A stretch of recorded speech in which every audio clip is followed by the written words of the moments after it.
the world watches and listens in horror, the peaceful pro-democracy demonstration in China comes to a violent and bloody end. Mr. Gorbachev, tear down this wall.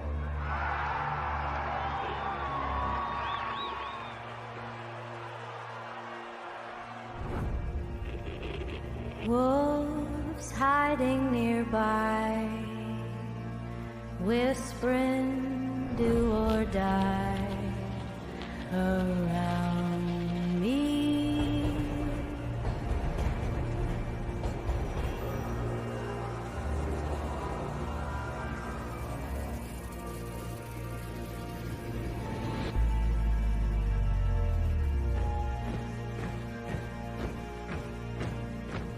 You say your last good night while I get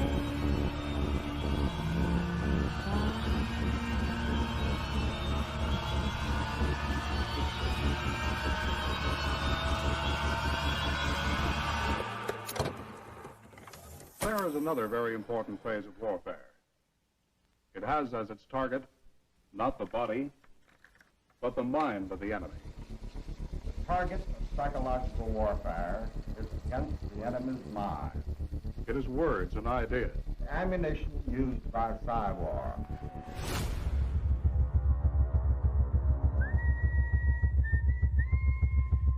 Its mission is to influence the thoughts of the enemy soldier, and at the same time is expected and encouraged to study foreign languages and the social sciences such as history, economics, and sociology. He must have a broad and sympathetic understanding of all phases of human experience. gripping at my skin, the walls of night closing. But the use of this force as an integral part of combat has now taken on new form. As I wait to say my last goodbye.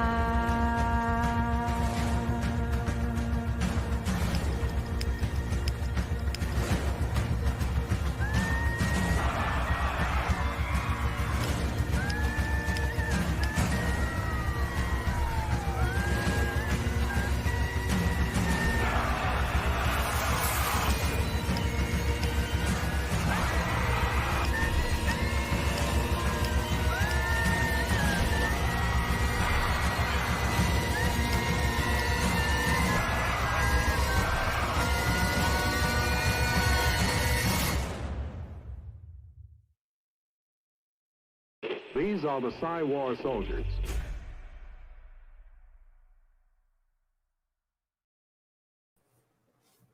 Hey everybody, welcome to Truth Tuesday, second half over on my channel. Jim Montgomery, thank you like so much. That's the biggest super chat I've ever got in my life. Thank you. That's very sweet. Yes, that's a Christmas present, dude. Thank you. That's amazing, awesome. Gosh, there's so much to talk about. So many things. So frustrating. I wanted to talk about something that I've been trying to talk about, and I get dismissed, and I have been dismissed by you, Lisa. Because it's hard for people to admit. It's hard for everyone to admit, me to admit. It's about trusting yourself. And how I don't think we can. Did you just say I dismissed you about trusting yourself? Yeah. Oh, bull crap. Yeah, I call BS on that. Okay, well, we'll talk about it then. Okay. Shut up, sis. Okay, so crap. But there's stuff that like that it's like that Biden has done, that the former vice president has done, that's out there, and it's like should be more than enough. I don't know if you remember. I'm sure you remember. You're not a moron, and you were there when it happened. But you remember when Dan Quayle, a very learned fellow, misspelled the word potato because he put an E on it, which when you have potatoes, you do put an E on it. Mm-hmm. But he was just, he was crucified. Mm-hmm. Just they destroyed him, and that was it. He was the dumbest guy ever. He was the dumbest vice president. Didn't matter what university he graduated from, whatever, any accomplishments before that. He could have been a brain surgeon. Everything, it didn't matter. He was a complete moron, the dumbest person ever, because he put an E on the end of potato. And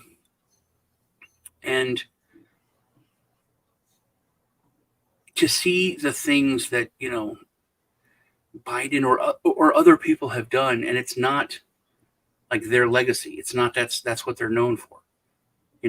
What's his name? And Trump said he was going to get rid of him. The old guy. That doesn't narrow down Congress. The one that froze. Completely. It's like he McConnell? McConnell. Was it Mitch McConnell? Yeah, it was Mitch McConnell. It was. It's like, I'm not a doctor, but obviously, that's when all those people who are like, I'm not a biologist, I can't tell you what a woman is, but I can tell you that guy's mentally checked out because of his age or disease or whatever. And they're all this, conspiracies or talk and Q and, blah, blah. But this was... Don't blah me. This was a girl who asked for a selfie and hit record instead of taking a picture. Gotta see this. Yeah. You're good. Let me whisper a secret. You're one sexy kid. Don't tell mommy what I told you. You got it? Mm-hmm. I'm recording. Oh, you're recording. I'm gonna film me. And this guy is running the country? You're one sexy kid. Done. But even without that, just anyone around him hearing, don't tell mommy I said that. I mean, the dude spelled potato wrong, and it ruined his vice presidency. And then you have this. It's so... I don't understand why people accept blatant. It. Mm-hmm. It's so blatant. I don't get it. When it comes to votes, they're clear. We talk about this all the time, how they do it. They put it in your face so that you can't say that they didn't tell you. We have put together, I think, the most extensive and inclusive voter fraud organization in the history of American politics. Folks, we got a lot of work to do. I don't only need you to get me elected, I need you once I'm elected. No longer just who gets to vote or making it easy for eligible people to vote. It's about who gets to count the vote and whether your vote counts at all. It's about who gets to count the votes, whether they should count at all. But who gets to count the vote, count the vote, count the vote. It's about election subversion, not just whether or not people get to vote. Who counts the vote? You can't argue with that. That's just in your face. I don't need you to help me get elected. I don't need you to get me elected. If that's what you're telling you're at a rally, I need you once I'm elected, because that's when, I'm going to do crazy shit. I don't need you to get me elected. But what he's saying there is what the good guys, because that's not Joe, that's a dude in a mask. He's playing a role, and they are using that puppet to wake up the people. What is he saying? He's saying what is true. It's about who's counting the vote, that they're trying to bring the issues to the people to wake them up, get involved. And the majority of people don't want to wake up. Saying, join the caucus, join the caucus, join the caucus. And the majority of the people, though, that's why they're majority. The mainstream is the majority. The mainstream are idiots, and they watch CNN. They're followers, and they will always be followers. Yeah, that is the truth, and it's that's why I think we're so done. But you want to talk about I do want to talk about the military in this letter. There's been other letters. There's been letters by big generals, top generals, especially right after the and this is another terrible thing, but right after Afghanistan, a lot of people, were like, I'm done. And I think that was by design. Where am I? Here we go. Okay.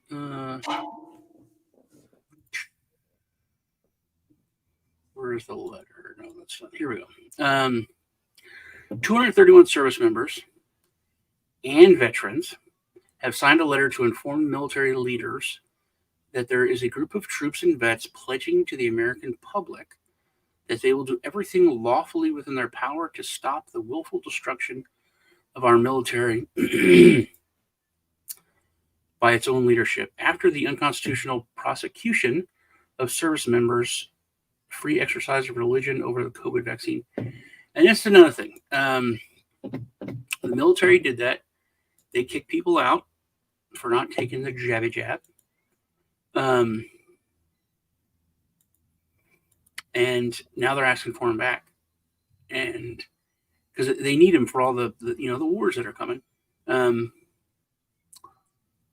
I wouldn't take Does it say I'm a what? You're a scrapper. Oh, scrap. Oh, yeah. I think he meant that in the nicest way. Yeah, he did. You're not afraid to get down and fight. There's a little boxing glove there. Yeah. Okay. That's funny. You are tough, but you are also you're hard-headed. I'm not going to tell you you're not hard-headed, Bob. I wanted to give you a compliment, but no. Things that I'm passionate about. Yeah, but you do if you get hit with something, you're like, that's right. Yeah, you help me but because I do push because I want to learn. I have questions. Like I was talking to a friend of mine the other night and I said, I'm not right about everything, but I can at least admit I have more questions than I do answers. Yeah. Like I don't have to be right about everything. But when I find some information, I want to share it with friends and ask them what they think about it. Like I think there needs to be more discussion.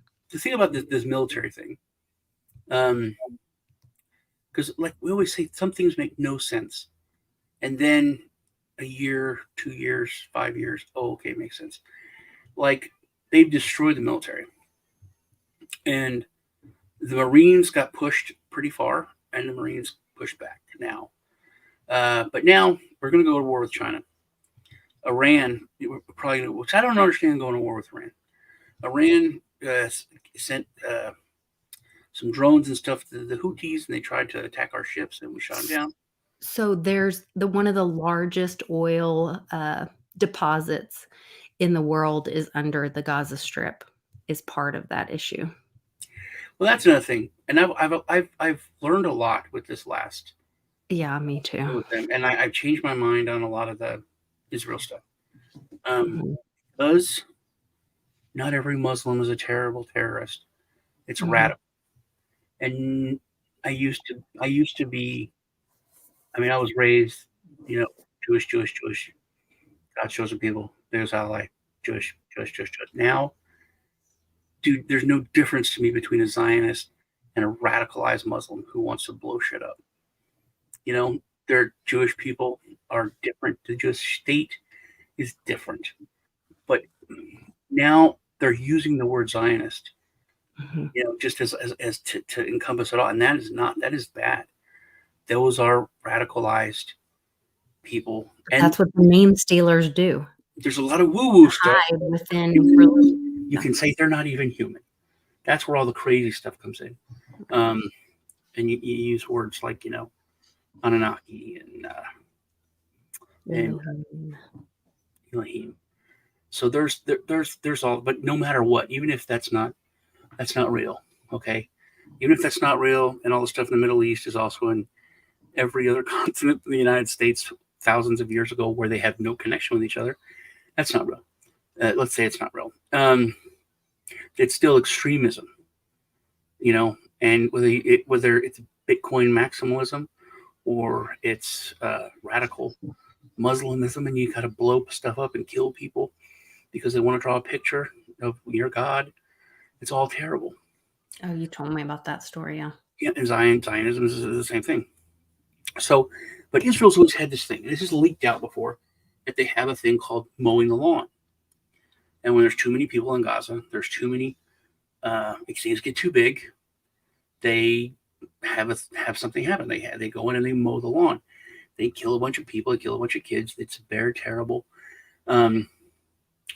The United Nations gets mad. Everyone's like, "Oh, that's not," and they're like, "Yeah, we're sorry, but you don't understand. We're the victims here." And I honestly felt something was a little different this time. They were wanting to just get rid of it and finish it, but they're pulling back now. Is it just another mow the lawn? And remember when everything happened, and we said, "How? It's Israel. That's what they do. They are the intelligence people." I mean, do we get mad at Mexico because all these people are coming in? No, we get mad at people that are not keeping. We're literally mad at our government who's not securing our border. Mm-hmm. No one in Israel was mad because this happened. How could this happen on that scale? People coming in on hot air balloons or what? I mean, it was ridiculous. It was Keystone dumb. And these people are the vanguard of intelligence and the vanguard of military excellence. They have the best equipment. They have a tiny border in which to patrol. We were just like, this doesn't make sense. And now the lawn has been mowed. The people are put back in their place. They can say, the tunnels are destroyed and filled with concrete. We've secured things a little bit more. Now let's go back to life, life as it was. But maybe they want to finish it off. Maybe they want to get rid of everybody and then get the oil. Maybe, I don't know. But what doesn't make sense is that it happened. And the scale that it happened, and it was like, oh, the biggest, terriblest thing since, World War II, 108 people are dead. And now where are we at? How many blades of grass have been mowed? When it comes to those people, that's a logical transaction. If you watch the old Flash Gordon. So things make more sense now to me when it comes to that. And it's terrible to say, but it's not much different. If you go back, it's happened every couple of years. I love you, JB. Yeah, people do get mad.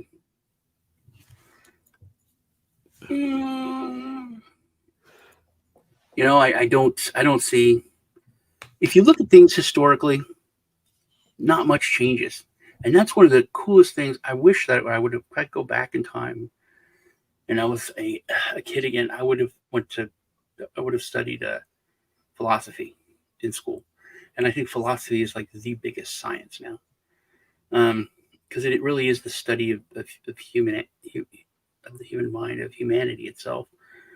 And things don't change. You can go read Voltaire. You can go read any of these people. And the stuff they say is about the same crap that we deal with now. It doesn't change much. It really doesn't change us because we haven't changed much. Okay, I ranted too much. Lisa, you usually cut me off. I was letting you go. These leaders. So this letter is from active duty military, which it has not been active duty because you're not supposed to do that. My stepdad was in the military. He hated Clinton with a passion, but he wouldn't say anything. Right. He would not say anything. He would just be like, look, I don't like the guy. Just do whatever. I don't. And it was all just for, I almost said philanthropy, for, the nice way to say, cheating on your wife and stuff. What's that called? Philanthropy. Cheating on your wife. Yeah, but there's a word for it. It's not polygamist. It's, philanderer. Oh, I don't. So he just, it was just all about that. I'm sorry, I didn't mean to call him Bill Clinton. Passenger 50. If you on the Epstein list. It wasn't 50, was it? Wasn't it? I thought it was 50. No, it was a different number. Maybe he's been 50 times. Yeah, I think you've gone 50 times. But you know what? I'm going to go crazy. I'm going to swing the other way on you. I have a question. This is a what if. I have more questions than I do answers. Is it possible? Because we know that Hillary's a lesbian and Uma's been her lover for forever. So Uma Abedina, whatever, her girlfriend. Okay, so like their marriage was not like a true marriage. And he was like just a political puppet, whatever.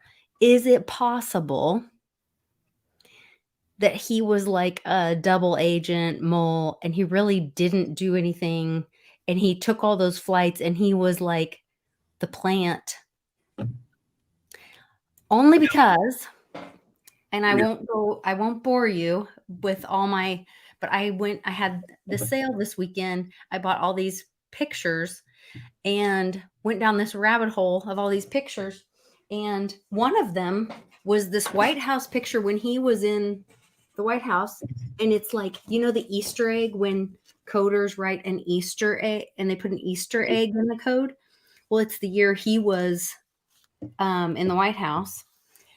And I don't know, there's just some weird things on it. I haven't totally decoded that one yet, but it's the only picture that has a different frame. The glass is missing. The back is missing in the picture. All the rest are still framed professionally, have the same frame, all this.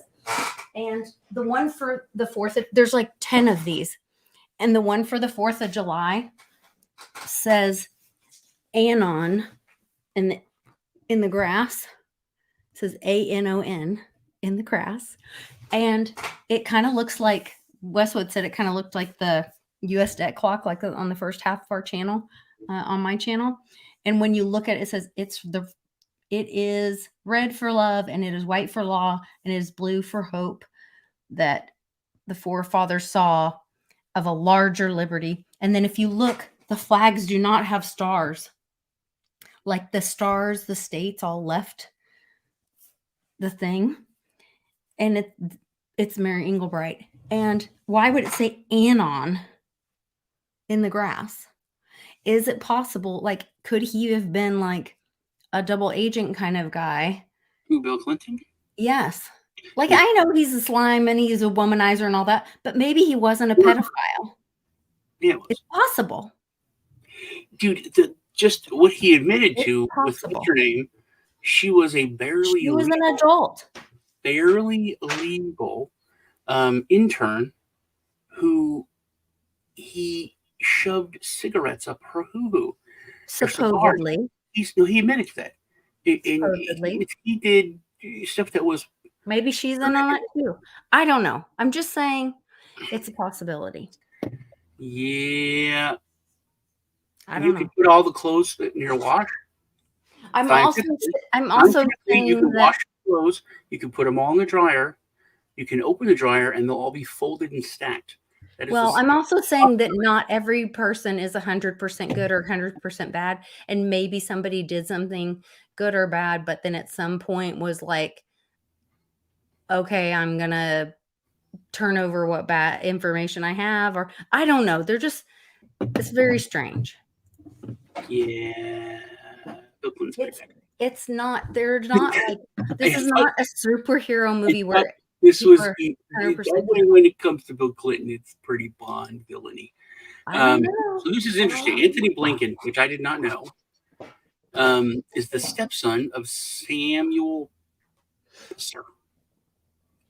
But that's like, okay, but this guy is the lawyer and buddy of Maxwell, who was a Mossad agent and the big Rupert Murdoch of Britain.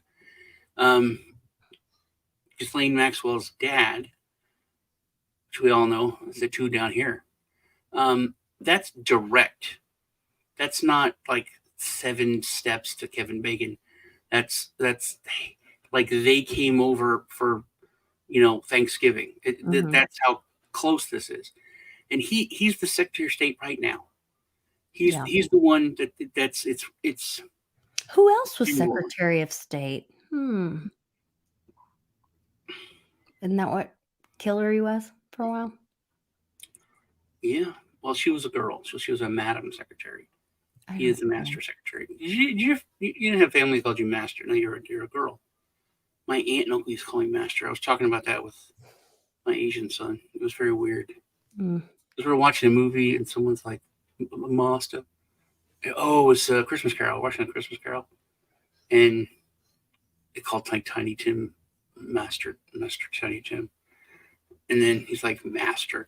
And I was like, your family didn't call you Master? I was like, yeah, I thought it was. He goes, no, it's weird. I was like, yeah, it's weird. I remember my aunt and uncle used to call me Master. It was very odd. But I thought that was kind of mind blowing, and that would be another thing. Like, there's no comedians are our biggest alternate press. They're having like real stories that are doing real investigative journalism. Rogan, Russell Brand. I mean, and I never would have thought Russell Brand. I mean, he was like the, party guy. It's like Bert Kreischer starts talking about news. And I was watching an interview where they were talking about how that people know that now. People are giving up on the mainstream media. It's for news. It's literally entertainment. Because it used to be. Remember, it's like, here's the news. I can't tell you how I feel about it because I'm a journalist and this is just the news. And then every now and then they're like, hey, I'm getting the, I'm going to editorialize a little bit. And I have to it was like a big deal. But now literally just the news is nothing but editorialism. Everything. And people think that's what news is now, which is odd. But it's like if you do something long enough, people think it's the way it is. People think, there's always been an income tax. People think there's, certain things have always been a certain way. And they're like, no, man, this is, rather recent. A lot of things are rather recent. This I wanted to talk about because people say this, and these two sentences really hit me. Because, there's not families coming over the border. It's all fighting age men. Not just in America, but all the massive immigration all over Europe and other places. It's dudes leaving their country. And this is a man fleeing war, takes his family. A man going to war, leaves his family. And I had, what is it?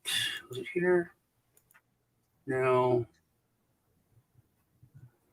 It was this journalism went down to the border here where, I live. And she said, like, if you go, you can just walk around and there's passports and paperwork all over the place from people coming in and they dump their stuff. And she was picking it up and she wasn't trying to make this the report, but she's like, here, look at this from Turkey. And she's reading these countries off and none of them were in South America. None of them were, but they were all people flying in to Mexico and then crossing the border. And that's not people fleeing their, looking for a better life, leaving their, war-torn countries. These are people coming in for a reason. You can't hear this, can you? Can you? No, because you have to share the tab. All these Egypt. All their wives and kids with them. No. Wow. It's all fighting age men. A man. But you don't know when that video was taken. You don't know. Yeah, I mean, this was just put out. Just put out here from Real American Voice. That guy was just down there. So this is now. A man fleeing war takes his family. A man going to war leaves his family. And that's what's happening. Which is not, whatever. You can say it's for voting. You can say it's for whatever your current, conspiracy theory is. But then this caught my eye. That they're going to make exemptions to give illegal migrants allowed to purchase firearms. which that does change things up. That does change the playing field if it's a battlefield, in a big way, in a very big way. How would they be able to purchase? Well, illegal. I mean, anybody can do anything illegally. No, Illegally. they're going to make an exception for illegal immigrants. They're already here. They're already processed and allowed to be here. Even though they came illegally, and they are not going through the migration process the way they're supposed to. They're illegal immigrants. Mm-hmm. They're illegal aliens, we used to call them. We call them illegal immigrants now. They would be allowed to buy firearms in the United States without being a United States citizen. That seems to be very, very wrong. Seems odd. Mm-hmm. Robert Maxwell. I haven't been looking at the chat. I'm sorry. Things are very obvious at this point. Yeah. Happy birthday, man. It's not till next month, February 15th. Oh, yeah. Which will be here before we know it. Close to Valentine, was it Veterans Valentine's Day? And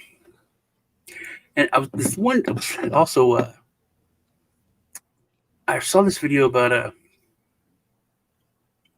Bill Gates, and he's talking about the push and what needs to happen as far as carbon emissions and all that, and just the way of thinking of these elite bastards is so insane.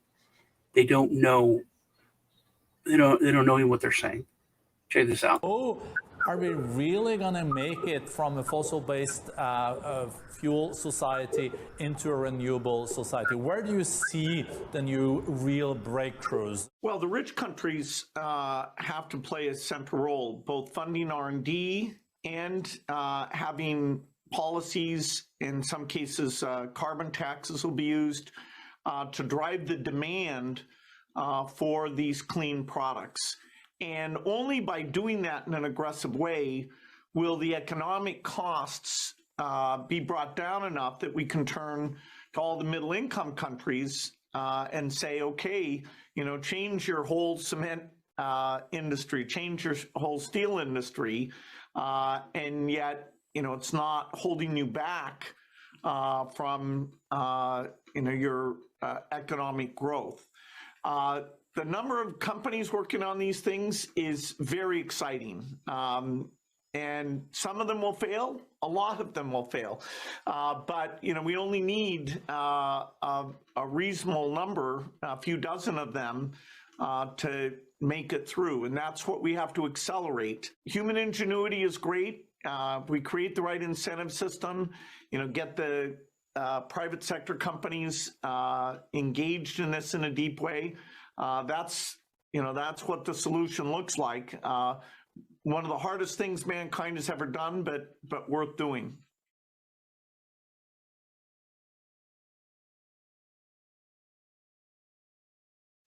They don't know what the word incentivize means because they're totalitarian tyrants. Literally, he just said we have to force them by hurting them if they do this, charging them tons of money, making it so that it is not cheaper to do this instead of this, but we make it more expensive to do this. And then you force them to do that. So now that we've broken the rich corporations and the rich countries, now we can go to the middle. He even said, and a lot of them will fail. It's like, yeah, you're literally going to crush these other companies out of existence to bend to your will. It's like, hey, we need to incentivize this person. Let's beat them until they can't walk. Mm-hmm. They have mafia thinking. Yeah. It's like pay for protection. I don't really need protection. Yeah, because if you don't pay for protection, I'm going to. Well, that's what they're doing with the economy right now. I mean, they were just raising all the minimum wage in a lot of states. It's going to kill mom and pop stores. I heard one pizza joint, Charlie was telling me, I can't remember, they're laying off thousands of drivers, which is going to be even more unemployment. Mom and pop stores can't pay minimum wage at $20 an hour right now. Well, it's the thing, you don't need to pay. If you have a store in the Ozarks, you don't need to make as much to pay your employees. You're not going to make as much than a store in LA. So you don't need to pay as much to your employees. So to say the minimum wage, and that's the minimum wage is supposed to be. Minimum wage is supposed to be like an average, so that it's supposed to protect the people in the Ozarks. It's not supposed to be for the people in LA, and that's how it has worked. If you think anyone in Austin is making minimum wage at McDonald's is double. Minimum wage in like Seattle is triple what minimum wage is for the world. And they're like, hey, you shouldn't, and that's where the Karens come in, and the Kyle's saying, hey, you're not paying enough because a living wage is $21 an hour. And a living wage is, $8 an hour in the Ozarks, where rent is $150 a month, $200 a month. It's not the same. And that's where the whole America's so huge. We don't think about that, but it's so huge and so diverse and so different economically that we have to not be imposing stuff on other states. It's literally like other countries. Like if you live in California, you were raised in California, you have no idea what life is like in West Virginia, what life is like in Missouri. By the same token, we don't really, know what life is like in where you're from. So you need to elect your people, and they need to be able to make your life, as good as it can be. And you need to not interfere with other states, because there's no right answer for everybody.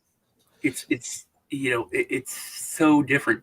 In Chicago, the government has so much money, they need to give people fans.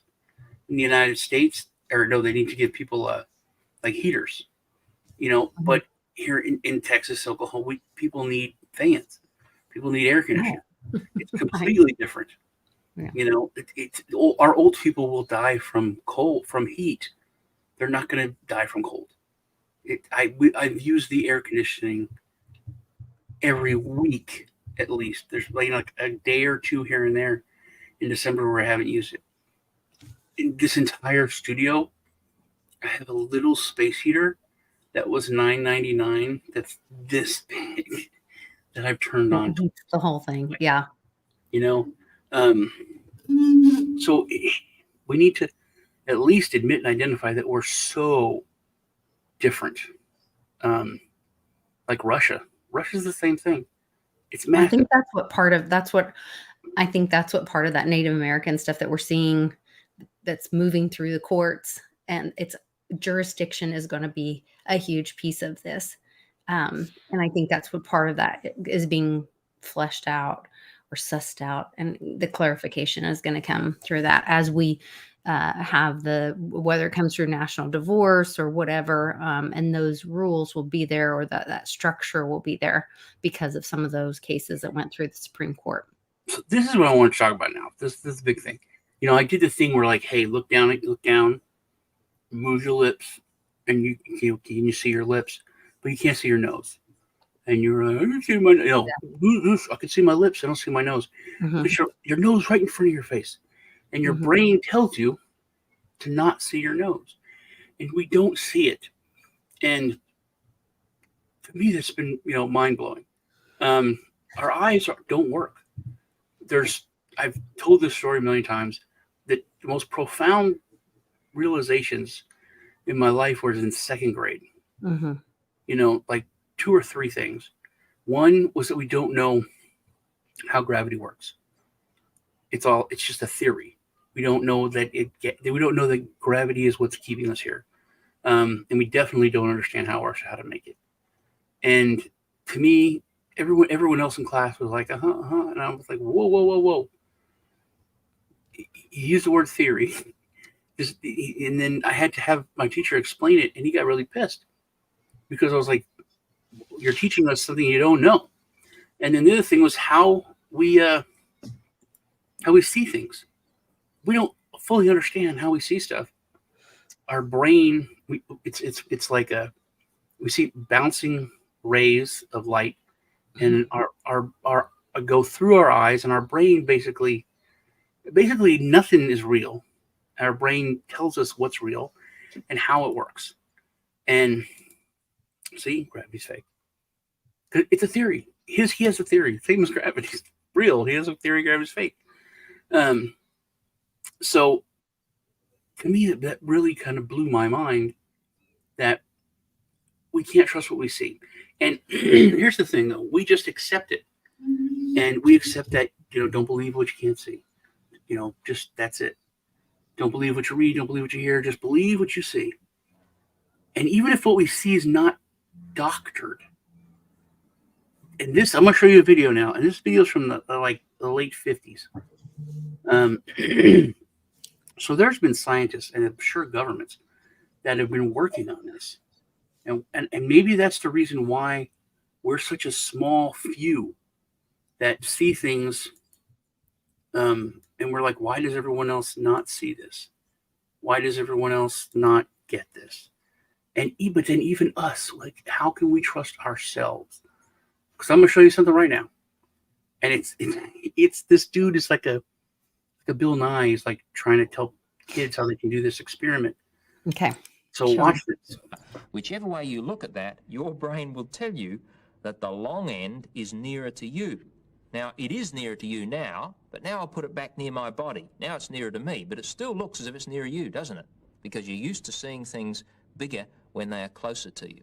Now, here's the spinning motor. It's simply a piece of cotton thread tied to this corner and tied to the other corner, and I've wound it around in my fingers so that when I let it go in a moment, it'll unwind, the thread will unwind, and you'll see the thing spinning. There we are. I'll hold it the same level as your eyes, and we'll let it go. Now, you know that it's turning around in circles. In fact, if you look at it from above, you can see that it's turning around in a circle. But now your brain is doing something strange. It's telling you that it's not going around in a circle, but it's oscillating. In other words, it's turning part way, stopping, and then going back the other way. Now, that's a strange effect, isn't it? But if you think that's strange, wait till I add something through the middle. What am I going to add? Well, I'm going to add a ballpoint pen. And to do that, I've placed a little piece of double-sided sticky tape on the ballpoint pen. You can use ordinary sticky tape if you like. I'll place it right through the center of the window and press it in place like that. Now, this time, by fixing on the pen, you'll be able to see that the pen is going around in a circle and not going backwards and forwards. But what's your brain going to tell you about the window? Will your brain allow you to see the window going around in a circle with the pen? Or are you going to see something really strange? Well, have a look at that. That's unbelievable, isn't it? You can see the pen going around in a circle, but your brain is telling you that the window is going part way around and turning and going the other way. And yet in order to do that, the two things have to pass through one another, the pen and the window. You know it's not possible. You know it can't happen. And yet as you look at it, you see them going nuts. I mean, like, you know it. He's explaining it. You know what it is. You know what's coming. And you still can't see it. Like a lot of times, optical illusions and stuff, once you see it, once you break it down, once you see the numbers in the pattern, you can see it. But that's like, you know it's not happening, but that's what you're seeing it happen. And to me, that was like, how can I trust what I see now? You know what I mean? It's like, I know that my brain is working a certain way, whether it's been programmed, whether I've been told, whatever the reason is, I'm going to see it a certain way. And if you know that you're going to see it a certain way, if someone's going to see things a certain way, you can use that to your advantage. You can manipulate people so bad.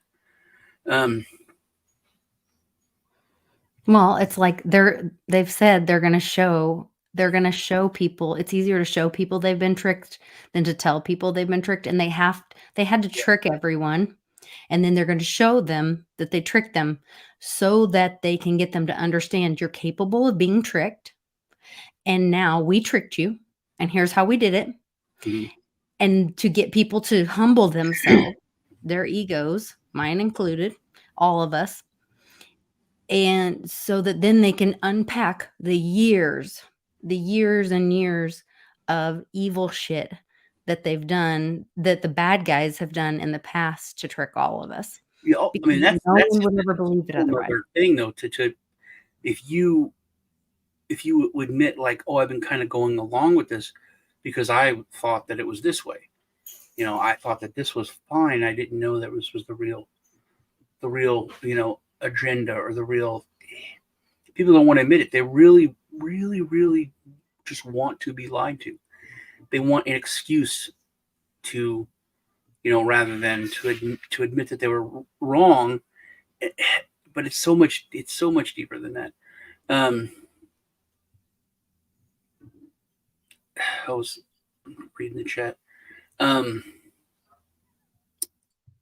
don't know. This kind of blew my mind. I was going to say something else, but I lost my. No, and I'm showing. I shared something with you going along with what you're saying that I think kind of rolls out what I'm saying. They're already preparing to show us where they've tricked us.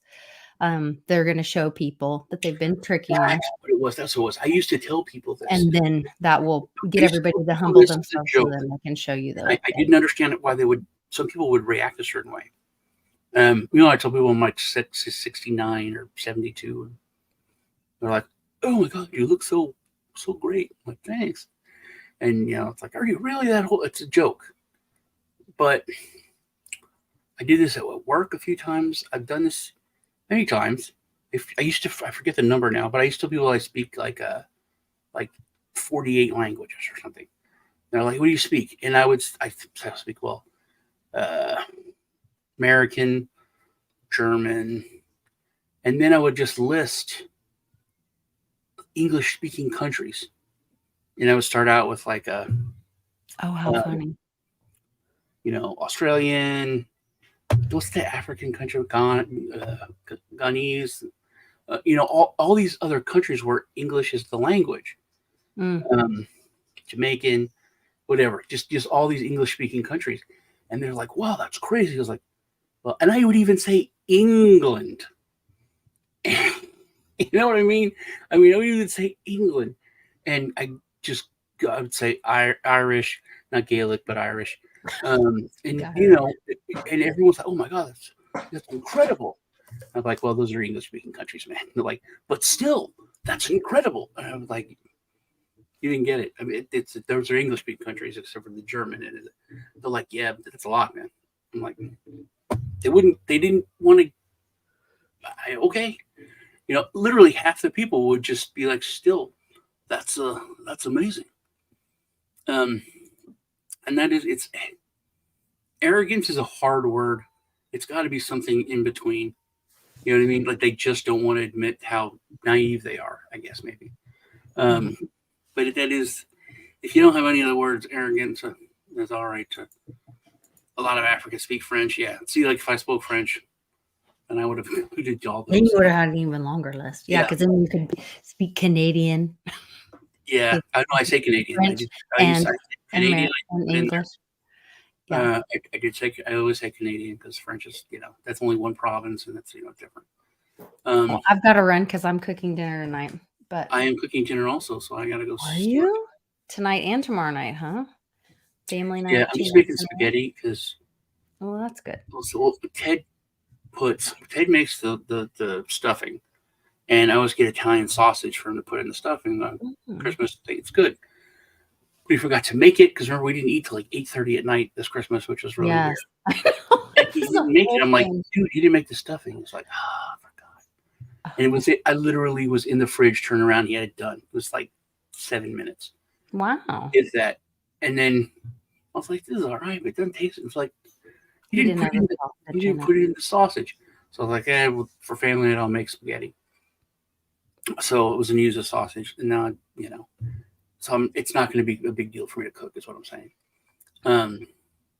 But I was by myself for New Year's again, and I had been the past few years, and I always kissed Dax at midnight, and I used to always say, well, she's a female, so at least it's not super sad. That might get better. Yeah, it does. Yeah, that's all I had to hang on to. Yeah, that makes a lot better. Okay. So she passed away. So I was like, but now we got 2 dogs. They're both girls. But Ted and Alex, I asked them. They're like, we don't do anything for. I was like, you say that every year, and you always go to a party. So they're like, we're not going anywhere. No, you do. Ted's been in Galveston for days. He went to Galveston, and then Alex said, "Oh yeah, I'm gonna go party at this girl's house." So I was like, oh. So I'm gonna be by myself, and I got all this food to make. I'm making a baked brie, which I never made a baked brie before. I was wanting to. It's so good. And I was making this big crudité with vegetables, and then one with like meat and cheese. But I just got like summer sausage. There wasn't a lot of meat, big summer sausage cut up. So, but Alex didn't leave to the party till 8. So we still hung out, watched a movie. Oh, good. And we made a big dent in the crudités. We killed the bakery. But I was like, you know what? This crudité would make a good stir fry. And there's so much of it left. So I was like, I'm going to make a stir fry with this all this crudité. And then I was going to use the sausage that was left over as the meat. And I thought maybe I'll put like cheese on top or something, make it like something different. So I told him, I said, oh, okay. So the next day I go in the fridge, all the summer sausage is gone, and like most of the cheeses. So I bought another summer sausage to make the. Did he take it to the party? No, he just went and ate it the next day. Oh, he just ate. So then he's like, why did you buy the summer sausage, Joe? We can't eat these calories. I'm like, someone ate the summer sausage in the fridge. And he goes, don't say someone. Ted's gone. It's just me and you. I ate the summer sausage. Mm-hmm. I was like, yeah, but I was going to make that was going to be the meat. So like, okay. So anyway, I'm going to make that now. So today will be more of a cooking than family night. Okay. But I love you. I love you too. Thanks for meeting me. I didn't tell everyone happy New Year's. I am horrified of the year coming. I'm going to lean on all of y'all for my hopium. But no, I don't burn stuff. I burn stuff sometimes. But you guys have a great week. Have a great year. I love y'all. I love you guys. Let's go, Brandon. Let's get him out of here. I'm done with him. Yeah, should have do I have a funny video? What is this one? If you have a... No, not that one. That was pretty funny. That one's too emotional. I'll just do the old one.